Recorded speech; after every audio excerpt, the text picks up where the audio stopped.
There was a lawyer once. His name was Francis Scott Key.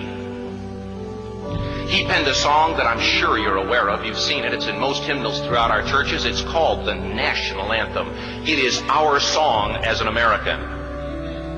We go, however, to a ball game. We stand in our church services and we sing the words of that song, and they float over our minds and our lips, and we don't even realize what we're singing. Most of us have memorized it as a child, but we've never really thought about what it means. Let me tell you a story.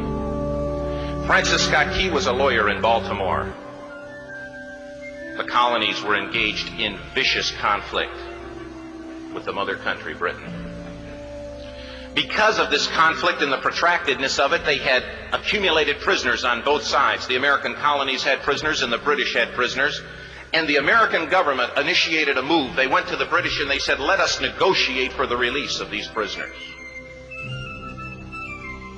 They said, we want to send a man out to discuss this with you. They were holding the American prisoners in boats about 1,000 yards offshore.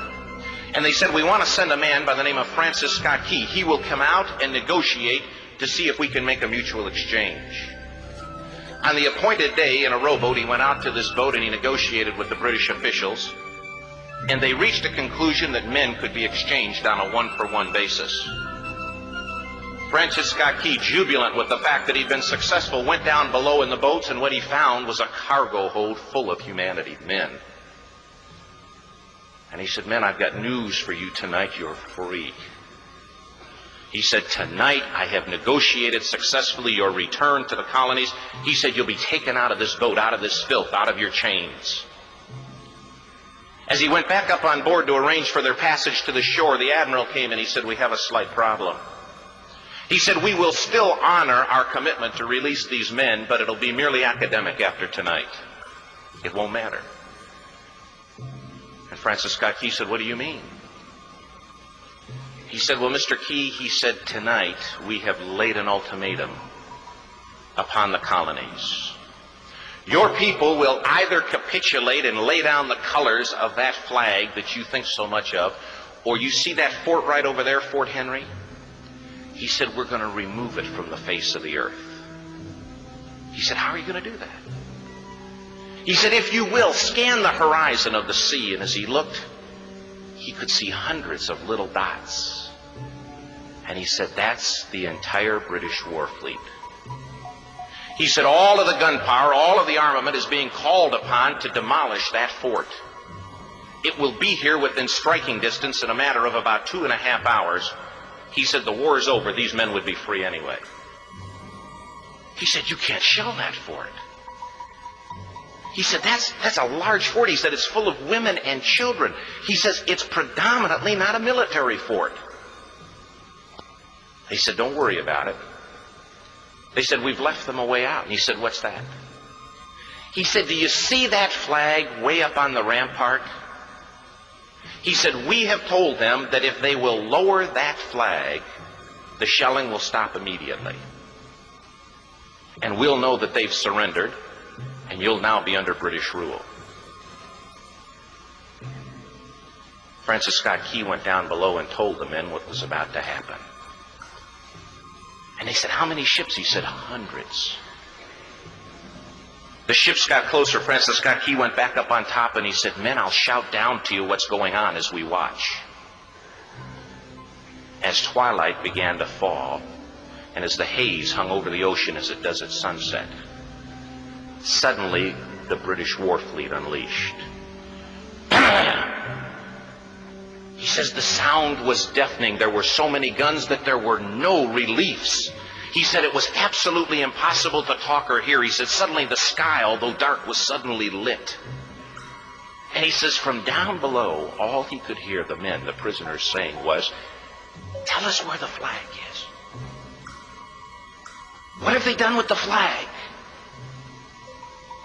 Is the flag still flying over the rampart? Tell us. 1 hour, 2 hours, 3 hours into the shelling, every time the bomb would explode and it would be close to the flag, they could see the flag in the illuminated red glare of that bomb, and Francis Scott Key would report down to the men below, it's still up. It's not down. The admiral came and he said, "Your people are insane." He said, "What's the matter with them?" He said, "Don't they understand this is an impossible situation?" Francis Scott Key said he remembered what George Washington had said. He said, "The thing that sets the American Christian apart from all other people in the world is he will die on his feet before he'll live on his knees." The admiral said, "We have now instructed all of the guns to focus on the rampart to take that flag down." He said, "We don't understand something. Our reconnaissance tells us that that flag has been hit directly again and again and again, and yet it's still flying. We don't understand that." But he said, "Now we're about to bring every gun for the next 3 hours to bear on that point." Francis Scott Key said the barrage was unmerciful. All that he could hear was the men down below praying. The prayer, "God, keep that flag flying where we last saw it." Sunrise came. He said there was a heavy mist hanging over the land, but the rampart was tall enough. There stood the flag, completely nondescript, in shreds. The flagpole itself was at a crazy angle, but the flag was still at the top. Francis Scott Key went aboard and immediately went into Fort Henry to see what had happened. And what he'd found had happened was that that flagpole and that flag had suffered repetitious direct hits. And when it had fallen, but men, fathers, who knew what it meant for that flag to be on the ground, although knowing that all of the British guns were trained on it, walked over and held it up humanly until they died. Their bodies were removed and others took their place.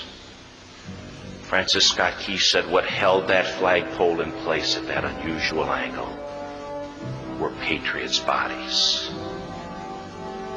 He penned the song, "Oh, say can you see by the dawn's early light what so proudly we hailed at the twilight's last gleaming? Or the rocket's red glare, the bombs bursting in air, gave proof through the night that the flag was still there. Oh, say, does that star-spangled banner yet fly and wave o'er the land of the free and the home of the brave?"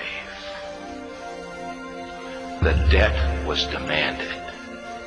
The price, it was paid. Oh, say, can you see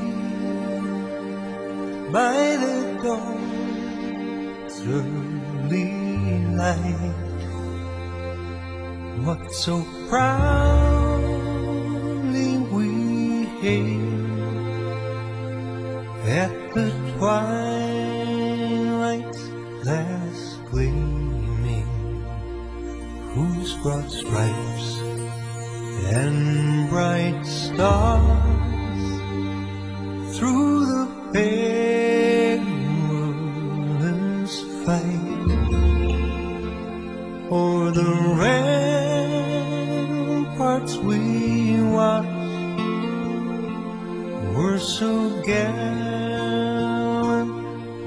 streaming, and the rockets break clear, the bombs bursting in air gave proof through the night that our flag was still there. Oh, say, does star-spangled banner yet wave o'er the land of the free and the home